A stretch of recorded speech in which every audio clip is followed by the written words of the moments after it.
Welcome to the Team Superdad podcast. We are live and it is great to have you here with me, Johnny Jensen, creator and founder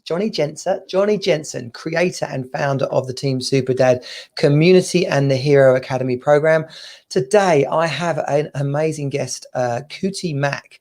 He is a fitness expert, international speaker, and magically, he has the 6-week Super You program. Of course, I had to get him on. I can't wait for this conversation. We're going to talk about how to reinvent yourself and become the best version of you.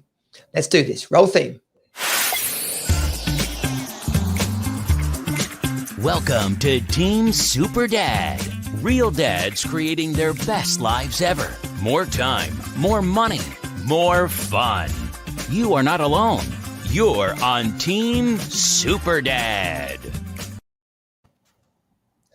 Hey, Kuti, good to have you here on the Team Superdad podcast. Man, it's my pleasure, Johnny. I mean, anything that's as super as this, I'm into, and also I saw like men being their best, and you see there's a BYBD across my chest. Be your best daily is my theme. Be your best daily is my mantra. So I feel right at home already. I know, it's so funny when people reach out and say, can Kuti come on the podcast? Here's the stuff that he does. And I'm like, so I get a few, right? And sometimes I listen to things they've been on before and I'm like, that person doesn't sound much fun, right?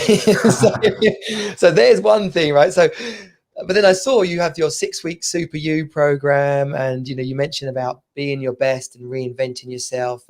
These are themes that are so in touch, so connected, aligned with Team Superdad. For anybody tuning in for the first time, welcome. We are an irresistible community of modern men creating the life that we desire, not living the life we feel stuck in. And I know from conversations Kuti and I have had that his story fits into that perfectly. So just for some context so we can feel all cuddly and together, Kuti, where are you from? Where do you live right now? Right. So where I'm from is always a loaded question. My parents are Nigerian. My mother spent time in the UK and she did nursing school in Scotland. So I was born in Glasgow, Scotland, moved to London. From London, came to the States early enough to lose my accent and have been in the States ever since. Pretty much have been on the East Coast, the Washington, D.C. area mostly. I bounced around in between there, but always kind of find myself back in D.C. Yeah. And you have a daughter, correct? I do, Emmanuel. She's amazing. 7 going on 27. She's gorgeous. She's the best of, both of her parents. And yeah, she's the light of my life. Yeah, I love that age. There's just so much innocent kind of fun around 6, 7, 8. They can fully talk. They're old enough to know what they want. You can enjoy a bit of a routine, favorite programs, swimming, and there's humor, and there's so much humor in the relationship. Yes, it's amazing to watch the personality develop. Although when I backtrack, it's always been there. There's even at 3 months old, there's a twinkle in her eye that's always remained. It just has a light on her that people that don't even know us see when they just observe her. And now, like you said, the fact that she has opinions, the fact that she can express those opinions, and especially she's at an age where she still trusts enough of what's going on around her to just be frank. Yeah. And so when love is expressed that frankly, it's disarming. Yeah. Did you find out the sex before she was born? No, and I'll tell you why. Yeah. As an adult, and think about this when I say it, as an adult, there are a few surprises that we get that are good. Like if somebody said, "Hey, Johnny, man, did you hear about James?"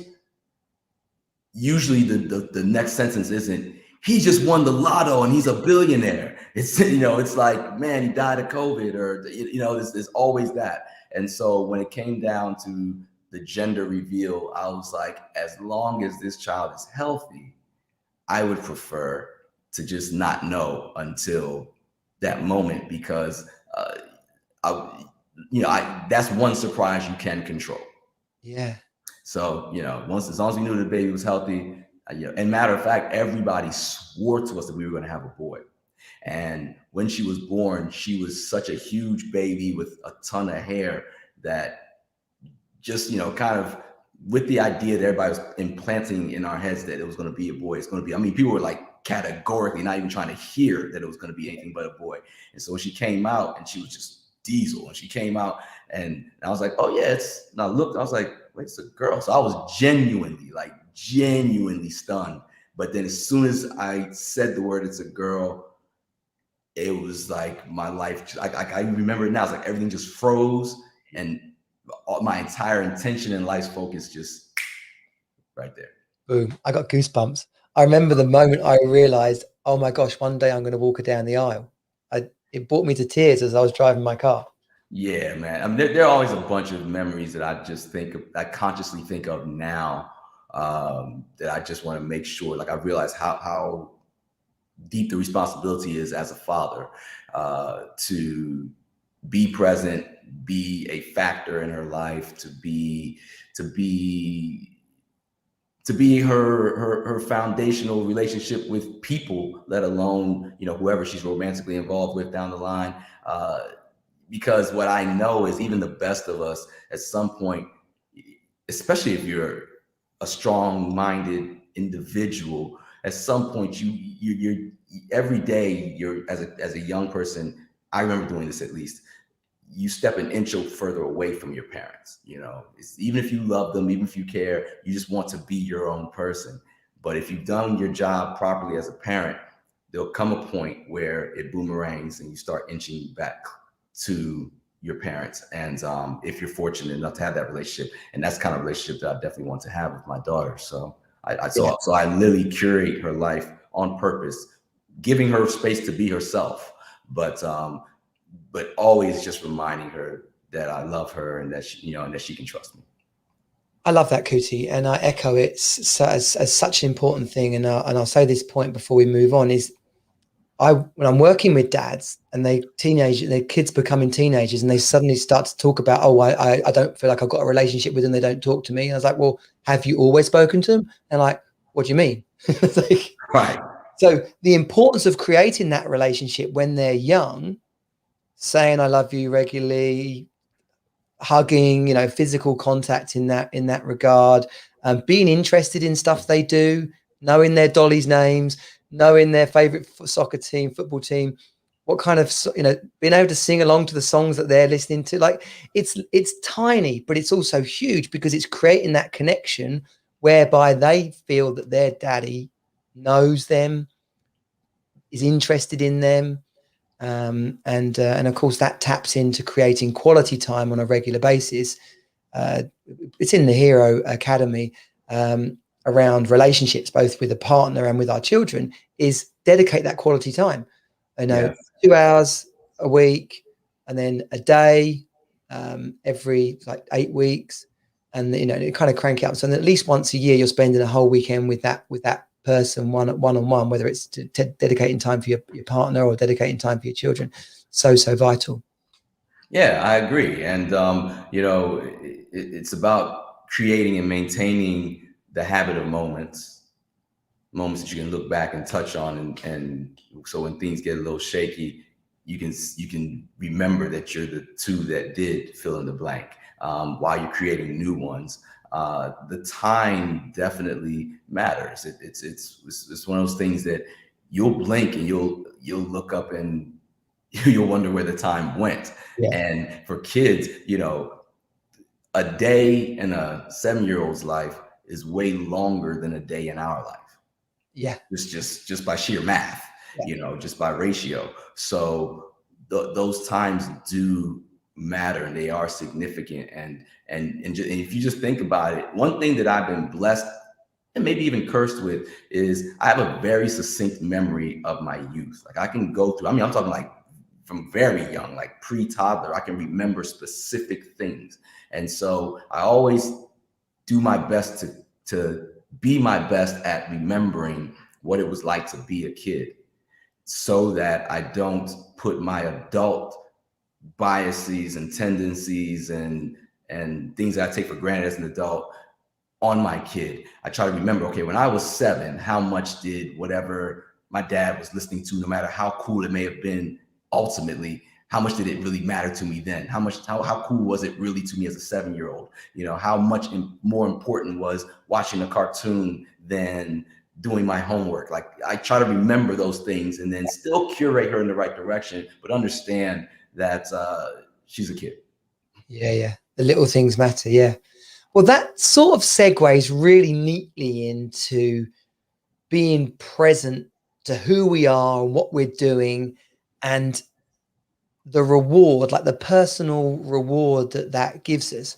One of the themes that's very central to all your work is about reinventing yourself. Correct. And, I and tell people all the time, you know, people don't see it as such, but when it dawned on me that every single person that comes to me as a client is actually seeking a reinvention. They might be someone who, I used to be so fit and so strong. I morphed into this person that I don't recognize in the mirror, and I need to reinvent who I am right now, whether it's to reinvent myself back into someone who's in shape, or reinvent my energy, or reinvent my body mass, whatever it is, or my mindset. Like, I'm not motivated. I need to become a motivated person. There's a transition, and in that transition is reinvention. and the way that people hear, I definitely want to come back to that, but the way that people normally hear reinvention is just career, isn't it? It's like, I'm not doing what I want to do, so I'm going to do something else. You made a significant career change. I can see behind you, for anyone watching on the lives, we got some of Kuti's music career memorabilia. You were pretty successful in the music industry, moving around the States for your work, and not feeling that you were really doing what you were called to do. Yeah, the industry changed. You know, I'm old enough. I'll be 50 in May. What? So yes, so the music industry, I've seen it go through some stuff, and it was the '90s where I really, you know, got in and Yeah. locked into the music business, and had been rolling ever since. And I still have some connections to it as we speak. But the industry went through a industrial revolution with the digital age. Yeah. And so when MP3s and Napster and streaming and all that stuff started, the music industry was not prepared for it. And so in that, a lot of stuff changed in terms of just who had the power. Like, when I got into business, we as the record companies, I was a suit. So we as the record companies had the power. We could dictate when and where you heard the music, what and who you heard, et cetera, when you got it, distribution, all of that. Now, a record can be made in someone's basement, thrown on SoundCloud, and go viral. Yeah. And the industries have to chase that. And they sort of corralled it a little bit, but there was a nasty transition in there. And so all of that contributed to the gig becoming not what it was. And in some instances, one thing it did was it devalued the game. So now the premium for music, you know, like now you can pay $12.99 and just stream stuff ad nauseum. Whereas back in the day, you had to buy every single purchase, every album. So the money changed, the work did not. And in that, I found myself transitioning within the industry, even reinventing myself a number of times. I was an on-air personality on satellite radio. I did a little bit of TV. I did management, which is probably the last thing that I embarked upon as far as like music industry vocations. But for the most part, I was an artist for a while. I wrote, recorded, produced my own and records for others, and performed as well. So, you know, so we did all of that stuff. And but ultimately, when I got in, it was at its zenith in terms of being lucrative, fun, wide open. Yeah. And then you could still make money in the business just like anything else, but it's just not the way we used to. But there came a point where you started to question, is this career serving me anymore? What would I really be doing if I was doing what I wanted to do? Which led you to your fitness and your nutrition work, and to what is now also your motivational speaking and inspirations. Yes, when you find out what your purpose is, then you find out what aligns with your purpose. And for me, I found that my purpose was helping. Now, when I was in the industry, when I was in the music industry before, I did feel like I was helping people, because everywhere I showed up, people would be happy to see the artists that I had with me, or to hear the new music that I was presenting or getting on the radio or getting videos played. Or even when I was performing, you know, people would come to the show and be entertained. And when that didn't seem to be as much of the case, and I wasn't, so I'm not even, I don't feel like I'm purveying music that's, Oh, sorry, just to cut in as well. Can we not drop some names? Like, who are you hanging out with? Like, who are you? Oh man, geez. So the quick in the very beginning, one of the peak things that kickstarted my career was I was part of Bad Boy Records, which was Sean Puff Daddy Combs, P Diddy, and so that was Notorious Big, that was Faith, that was Craig Mack, that was this group called Total, 112. I kind of found myself being with them, leaving for a couple of years, coming back. And when I came back, it was Carl Thomas, still a great friend. Shine. I've worked with a lot of people. Yeah, I mean, I've worked with legends like Barry White and Sting. I've worked with, I consulted Prince, you know, and he's one of my favorite artists of all time. And to actually have the opportunity to not only meet him on a couple different occasions, but at one point actually sit and give him career trajectory advice was an out-of-body experience. Wow. You know, I worked with Whitney Houston, God bless the dead. I've worked with Big Pun, the greatest Latin rapper ever. I've worked with Q-Tip, Outkast. I worked with Outkast, great guys. You know, one of the greatest rap groups ever in the history. And that's the one thing. I worked with Mint Condition, another great band. You know, one of the things that I really loved about my career, and still love, not even love past tense, is that I grew up being fans of certain people. And then I got into business at an early enough age that I actually got a chance to work with some of the people that I was a fan of, Wu-Tang Clan, Mobb Deep. They're all just kind of coming to mind now. And Amy Winehouse.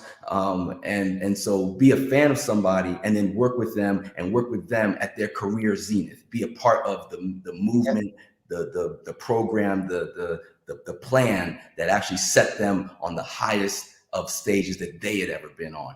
And so to be able to do that, look behind me, who do I got? I got Usher, I got Pitbull, Little John, Pete Rock, Sting, Santana,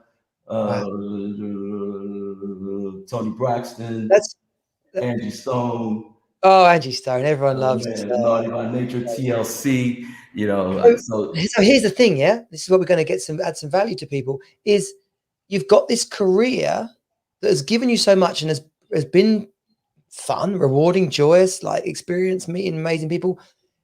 People take too long though to realize that they've got to transition, that they've got to reinvent themselves. So if someone's struggling with, I used to like this, but I think I can see a place for me where I'm going to retrain as a fitness coach, retrain as a nutritional expert and guide. You had to break out of the old, leave the old behind, and become the new. Many, doesn't matter if it's men or women, but we're talking about dads. Many men will feel like that's what they need to do, but they're too scared to make the jump. Like, what can you say to those people about making the jump? What I can say is I absolutely understand where you're at. While I've been fortunate enough to transition and reinvent a number of times all through life, I would be lying if I said that I reinvented with intention and boldness every single time. A lot of times situations just dictated it and I had no choice but to figure it out. And there were times where I did take, depending on who you ask, longer to make those decisions than I should have. Yeah. So but what I'll tell you from experience is this: when you understand your purpose, when you understand who you are, right?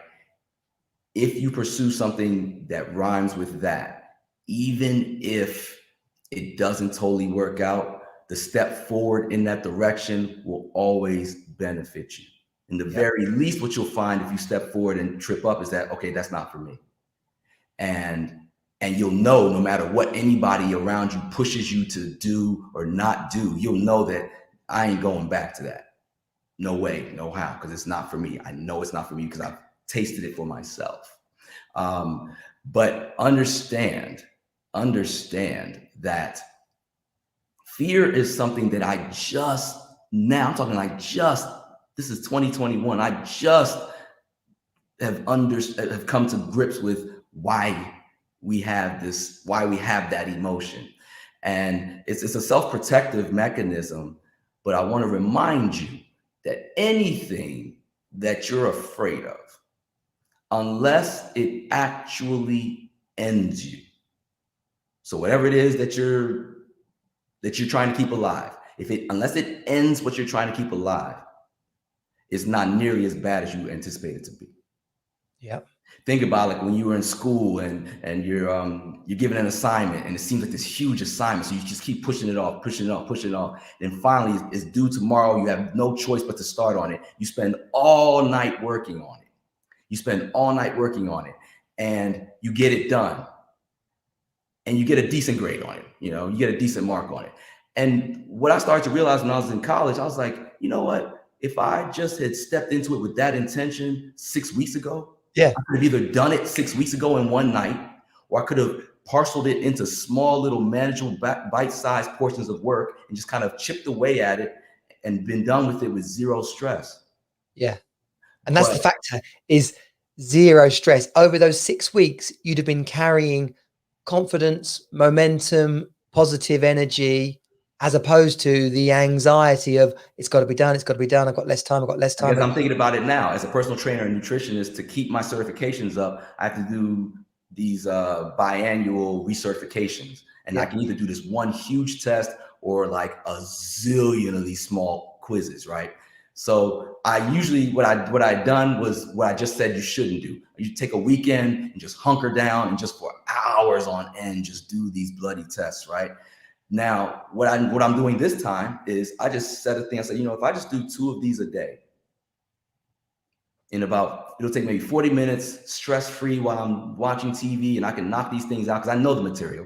So I just knock these things out, and when it comes time for the due date, I'll just effortlessly have done it, as opposed to just that marathon session where I don't want anybody disturbing me. And I can't get tired, because if I get tired, then I'm going to fall asleep, and then the due date's going to arrive before I can turn in my materials. No, I'm just doing 2 today, and I'll just leave it alone. I'll do 2 tomorrow. I'll leave it alone. And I've almost completed my certification actually 2 weeks early, because no stress. I just said, you know what, I'll just do these while everybody's got 40 minutes, just block off 40 minutes, and I just do it. So walking into the same scenario that used to give me consternation, that used to give me stress, that used to give me just fear and palpitation, it's like, oh, I can do that. It's not going to kill me. I've done this before. There are so many things. And if you're embarking upon a situation that feels that is just that insurmountable, or you're in the middle of it right now, what I want you to remember is, I want you to stop for a second. Whoever's watching this, stop. And I want you to think about the absolute worst thing that has ever happened to you in your life.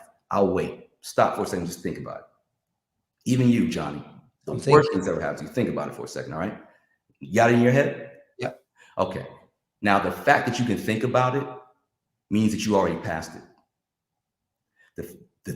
Means that you can look back on it and remember how it felt when you were in it. Remember how just devastating it was. Remember how much it just absolutely bloody sucked. Right? But you're here now. I'm on your show now. Yeah. Okay. So it's the same you.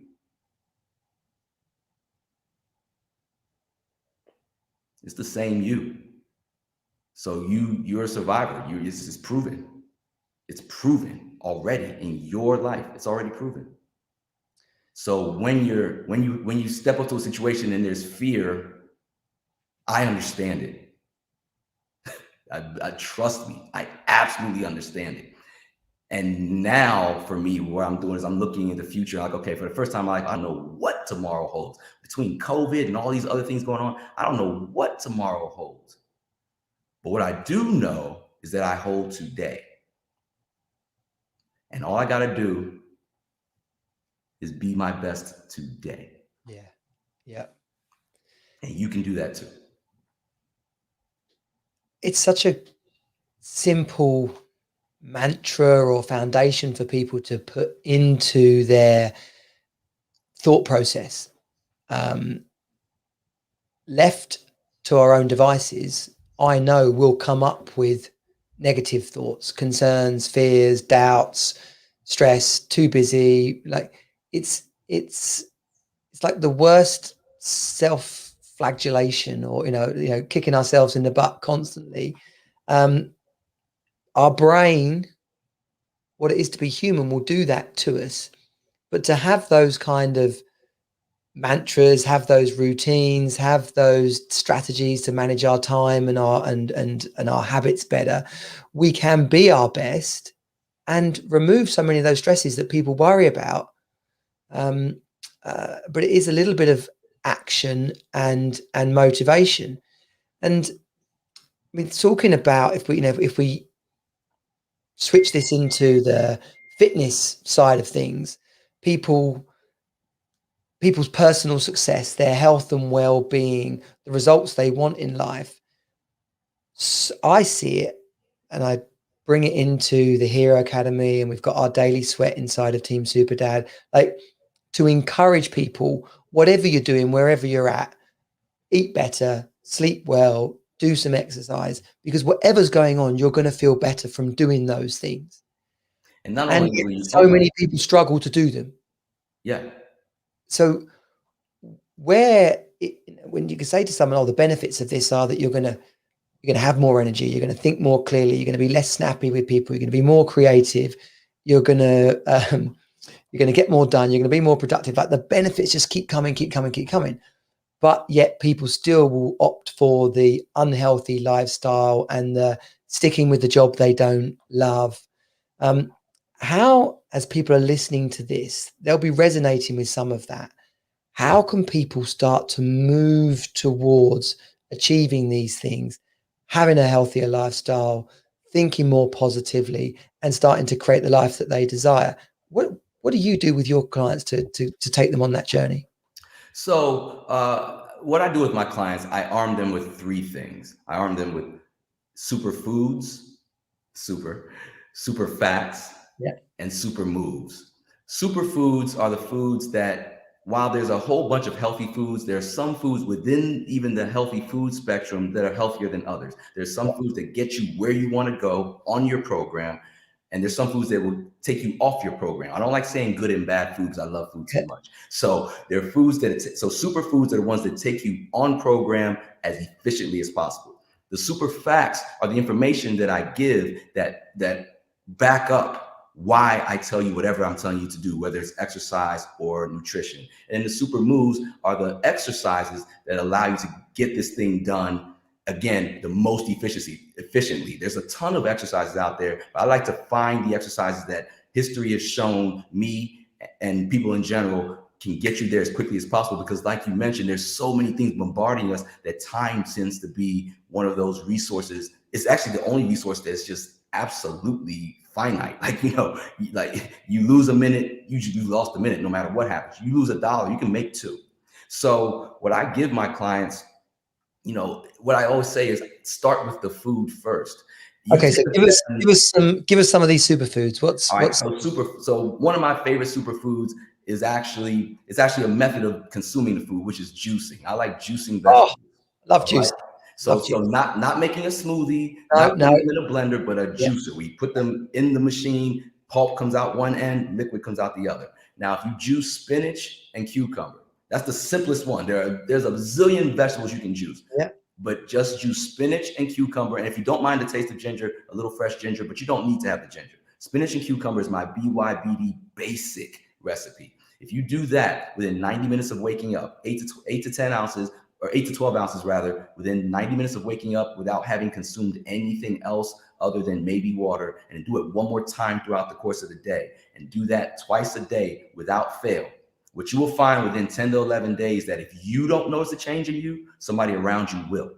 Okay. And why that is because most of the time, even when we think we're doing the right thing, even when we think we're eating healthy, the first thing that you ingest in the day, aside from water, is the way you break your fast. Hence it's called breakfast, right? Because you were asleep for some hours, you haven't eaten or drank a thing. So that is that is a fast, whether you know it or not. So people talk about intermittent fasting. Anyone who goes to sleep intermittently fasts. Okay.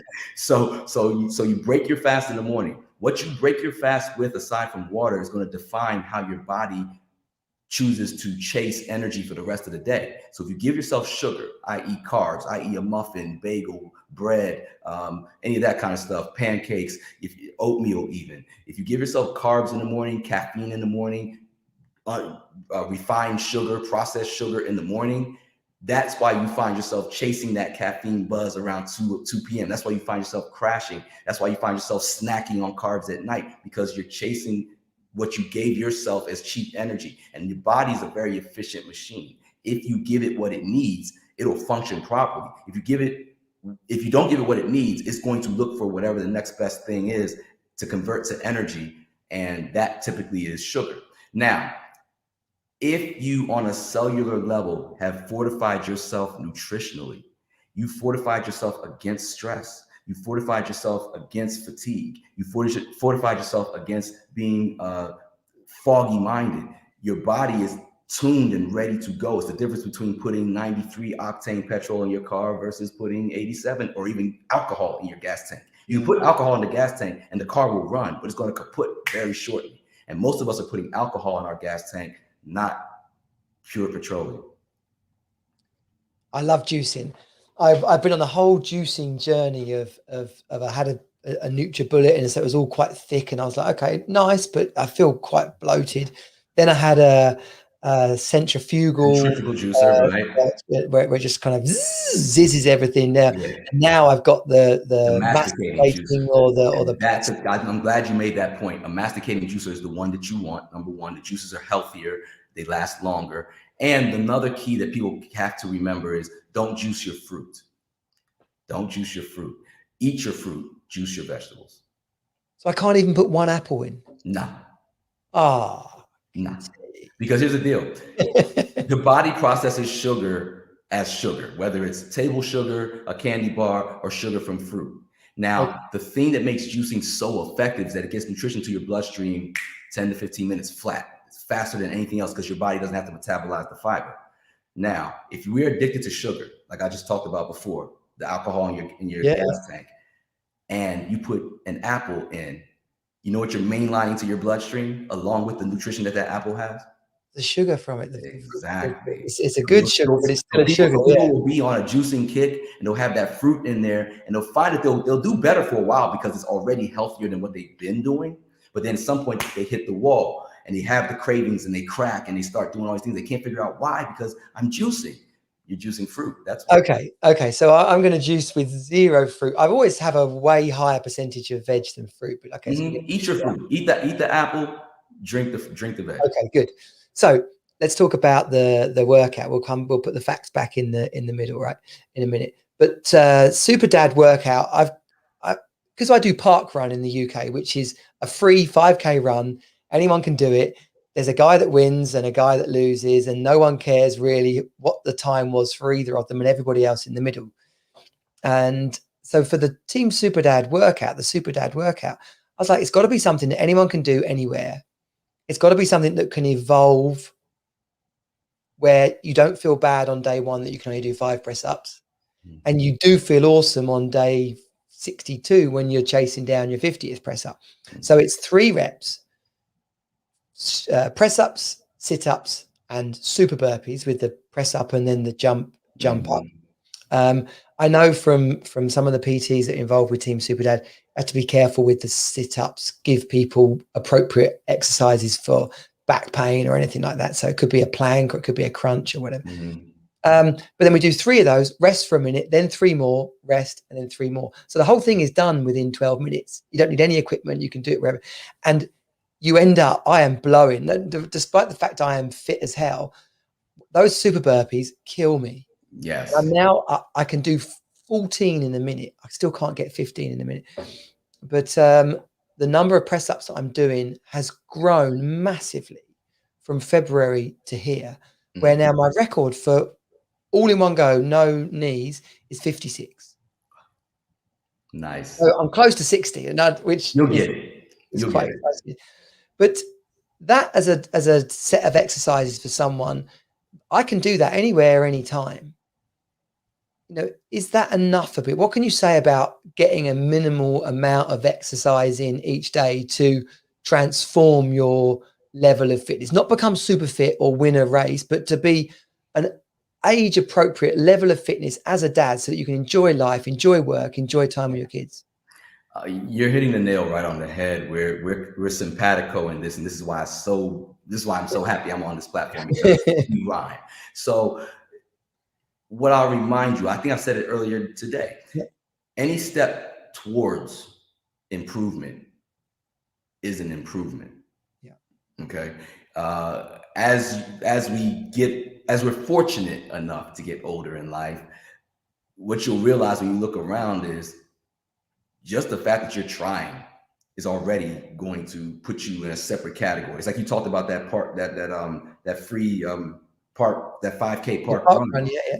Just the fact that you're out there, what you'll find is that whoever came in last is out there, but they're last of the group that came out there. And there's a whole universe of people who are not even doing that. Kuti, I love that. I say the fat kid that came last just beat every other kid that didn't run. Yeah, if you're doing this stuff, that's amazing. Now I'll say this officially, because my super moves, I have the same kind of thing. If you go to my Instagram, it's at Kuti Mack. And if you go #Friday finishers, you'll see these workouts that I put on there, and they're complete, either total body workouts or body part specific workouts that only take anywhere from 6 minutes on down.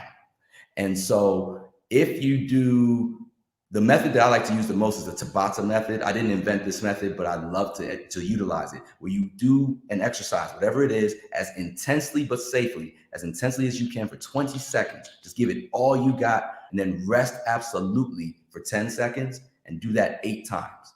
You pick whatever it is. You make it your super burpees. You make it your push-ups. You make it your squats. You make it whatever it is, just as absolutely all out as you can go for 20 seconds, because everybody has 20 seconds of energy in them, no matter how tired you are. And then 10 seconds of rest is just enough for you to collect your breath 2 or 3 times, and your system to calm down, and then do it again. At the end of those 4 minutes, actually, I'd say somewhere around set 5, you'll be like, man, how long is 20 seconds? And how short is 10? And when is this going to be over? But when it's all said and done, you will feel, and actually not only feel, but be completely worked out at whatever move you were doing. And you would have only spent 4 minutes exercising. And if you did that once a day, you're good. It's scientifically proven. It's scientifically proven that your cardio and your strength will improve, as if you had run a 30-minute 5K, as if you had been in the gym for 40 minutes. If you just do that 20 and 10, 8 times, 1 time a day. Now you can do more than that, but you can at least do that and know that you're making a positive change. Yeah. And I talk about the daily sweat, because in my dark times, as I was rebuilding myself, I literally felt the anxiety, the stress, the upset, the heartbreak. I literally felt it sweating out of me. Like if they could have made it if they could have shined a light on it and seen it, it would have been like I'd have been sweating pain. It would have been a yucky color. It would have been like, but it was coming out of me because it needed to come out of me. Mm-hmm. And yeah, stress is real. And I went through something with my father. He had gone to really poor health a few years ago, and I spent the whole year basically saving his life. And it was one of the most harrowing experiences that I had been through as an adult. And in that moment, I palpably could feel the stress and the adrenaline and the cortisol. I could feel it coursing through my veins, and it was a sensation that I don't like to be acquainted with. But since then, I've had it come up when some other extreme situations have hit my life, where I can realize right now, like, oh my goodness, like I'm really, even if I'm looking as cool as a fan on the outside, I'm in touch with my body enough now to even know when it is chemically reacting to stress. And so being able to control that, or being able to mitigate it, or being able, like you're saying, to release it via something like exercise is a blessing, and it's a gift, and it's necessary, because stress is one of the 3 things that will make sure that you get sick. Stress, lack of rest, lack of nutrition. Anytime you even just catch a simple cold, if you analyze those 3 facets of your life, what you will see is that one of those things, if not 2, if not all 3, are out of line. Yeah. And this is the kind of facts you're talking about as the third element. That's a super fact. Precisely. Yep, you nailed it. I like you, man. We're on the same path. And like, I want all dads to realize, all men to realize that the life that we desire, that we feel like has been taken away from us, is feel like we're bogged down by the stresses of life. Actually, when you start to pull it towards you, like moving a train, it's like, it's hard to get it out the station, but then it's going to pick up. It's going to pick up. And that's the thing. Like, you know, even as I pull through stressful situations as I speak, what I realize is I am fortunate that I realize that no matter how nasty it feels, no matter how dark it looks, no matter how much I have no clue what the next moment holds for me, that it is indeed, as long as I wake up with the opportunity to be my best today, that it indeed will be something that at some point will pass. It's like when you're running that 5K, you know, for me, early on in my 5K career, mile 2.2 miles, at the 2.2 mile mark, something would always just kind of hit me where it'd be like, man, I can't do this. I'm going to die. This is it. I can't make it to 2.5 miles. Yeah. And once I figured out how to press through that, the beauty of it was I'd see the finish line and I'd have this kick. And when I got there, I'd be mad that I had so much kick because it means that I wasted some energy earlier, but I digress. But when I crossed the finish line, no matter how tired or whatever I felt, it was like, oh, okay. So then when I didn't die, that's what informs every time I hit that mode, even if everything's cruising, something hits me and says, oh man, you're tired. It's like, bro, you've done this before. You will survive. Whatever you're feeling right now, it feels very real to you, but ignore that alarm, because you know that the finish line is only, even if you walk from this point, the finish line is only 10 minutes up the road. So you can make 10, you've got 10 minutes in you. Give it your all. One of my coaches who I love dearly, you can die at the finish line, is what he would say. And the thing is, and you typically won't. Now, I will say, not as a dad. He's like saying, I've actually, you know, unfortunately, I had a dear friend pass away running a 5K, died at the finish line. Okay, I didn't mean it literally. but my point is, so it's not that it can't happen, but my point is, generally speaking, and while I'll say even to that, God bless him, but it was, if he was going to go, he was going to go. You know what I mean? So when it's your time to go, let that take care of itself. But in the meantime, as long as you have life in your hands, you've got to live it. You've got to live it. You can't, you've got to live it. There's a reason why you're here as long as you are here. I don't know. With all this health stuff, I could step out on the street right now and get hit by a car and it'd be over today. But what I know is right now, as I'm talking to you, Johnny, that I've got an opportunity to just remind every other guy out there watching that you've got your opportunity today to be your best today. Let's say the day's already started. It's just been horrible. You can start your day over right now. And 24 hours from now, that'll be your best day. And once you've had your best day, right? Look at what you did to make it your best day and repeat that the next day. After you repeat that 7 times, you might have your best week. And if you repeat that 4 times, you'll have your best month. And if you repeat that 12 times, you'll have your best year. And if you repeat that 10 times, you'll have your best decade. But it all starts with just making sure that today, what you do know, what you do have, what you do see, what you can control, you do your best with. That's be your best daily. I wish I'd got you to say that at the beginning. That's beautifully simple, and it cuts across so many different layers of fitness, habit, routine, motivation, dedication. It's just a very, very simple reminder of you can create in a moment what you want to achieve in a decade. Yeah, because I mean, exactly. Because if you think about it, the day starts at midnight, but most of us are asleep at midnight. So our day doesn't start till we get up and decide it's going to start, right? Exactly. So why can't it start now? Beautiful. Listen, Kuti, I'm going to keep track of your diary and your schedule because I know time is up for you. Just briefly. Let's do this again. Oh man, I've got so many ideas of what we can do again.